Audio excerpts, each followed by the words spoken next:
Good morning, students. Today we will discuss example number 8.2 of chapter 8. हमारे पास क्या given है? 3 equal masses of m kg each are fixed at the vertex of an equilateral triangle ABC. हमारे पास 3 masses दिए गए हैं. तीनों का मास कितना है? mm kg. तीनों का इक्वल मास है. तीनों को इक्वलेटरल ट्रायंगल के वर्टेक्स के ऊपर रखा गया है. इक्वलेटरल ट्रायंगल क्या होती है? जिसकी सभी साइड्स क्या हो? इक्वल. इट मीन जो हमें triangle A B B C C A की जो तीनों साइड्स हैं ट्रायंगल की, जो तीनों साइड्स एक दूसरे के क्या हैं? Equal. Part 1. But is the force acting on a mass 2m placed at the centroid G of the triangle. Force कितनी लगेगी 2m मास के ऊपर जो कि मास ट्रायंगल के सेंट्रॉइड पर पड़ा है. ये जो G मैंने रिप्रेजेंट किया है, this is the centroid of triangle. जहाँ पर जो मास 2m पड़ा है इसके ऊपर फोर्स कितनी लगेगी वो हमने निकालनी है. एंड सेकंड पार्ट क्या है? But is the force if mass at the vertex A is double.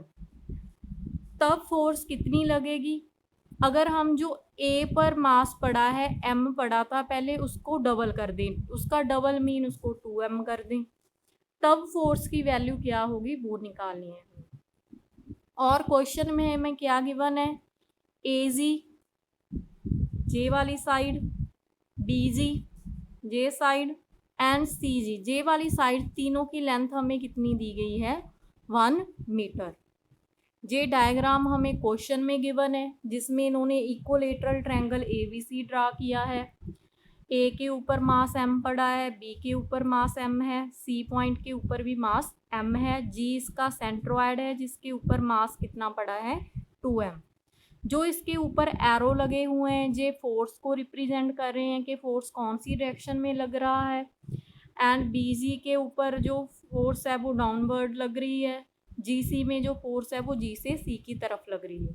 हमने पहले पार्ट में इस जी पॉइंट के ऊपर जो फोर्स लगेगी वो निकालनी है. एंड इस डायग्राम में हमें ये जो लाइन दिखाई है जो एक्स एक्सिस को रिप्रेजेंट कर रही है. पॉजिटिव एक्स एक्सिस के साथ इसका एंगल कितना बनाया दिखाया है हमें? 30 डिग्री. तो इसकी हेल्प से अब हम क्वेश्चन सॉल्व करेंगे. हमें पता है कि फोर्स का फॉर्मूला क्या होता है. According to universal law force is equal to E m1 m2 upon R square. जहाँ पर F फोर्स को रिप्रेजेंट कर रहा है, G is gravitational constant, m1 and m2 are the masses of two objects. R क्या है? दोनों masses के बीच का सेपरेशन, उनके बीच का डिस्टेंस कितना है. तो हमारे पास फॉर्मूला फोर्स का तो ये है. हमने इस पॉइंट के ऊपर अब 3 मासेज की वजह से फोर्स लगेगी. एक तो A की वजह से जो जहाँ पर मास पड़ा है इसकी वजह से जहाँ पर फोर्स लगेगी, दूसरी इस मास की वजह से जहाँ पर फोर्स लगेगी, तीसरी इस मास की वजह से जहाँ पर फोर्स लगेगी.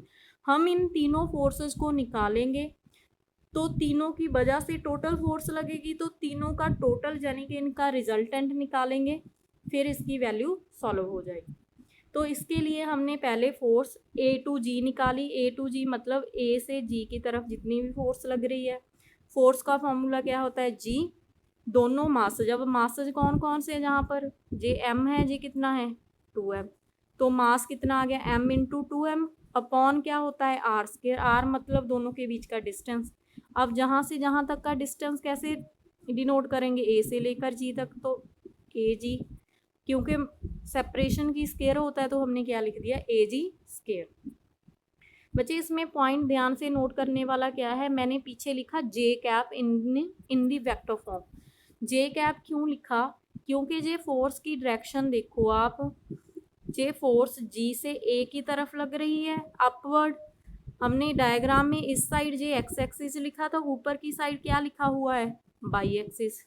बाई एक्सिस अपवर्ड पॉजिटिव होता है पॉजिटिव है तो हमारे पास क्या लगेगा, बाई कैप का यूनिट वेक्टर क्या होता है, बाई का यूनिट वेक्टर क्या होता है, जे कैप। तो क्योंकि जे बाई ऊपर की तरफ पॉजिटिव होता है इसीलिए क्या आ जाएगा, पॉजिटिव जे कैप। तो हमने इसीलिए जहाँ पर क्या लगा दिया इसके पीछे, जे कैप, क्योंकि जे पॉजिटिव बाई डायरेक्शन में है। सिमिलर वे से हम सेकंड पार्ट सॉल्व करेंगे।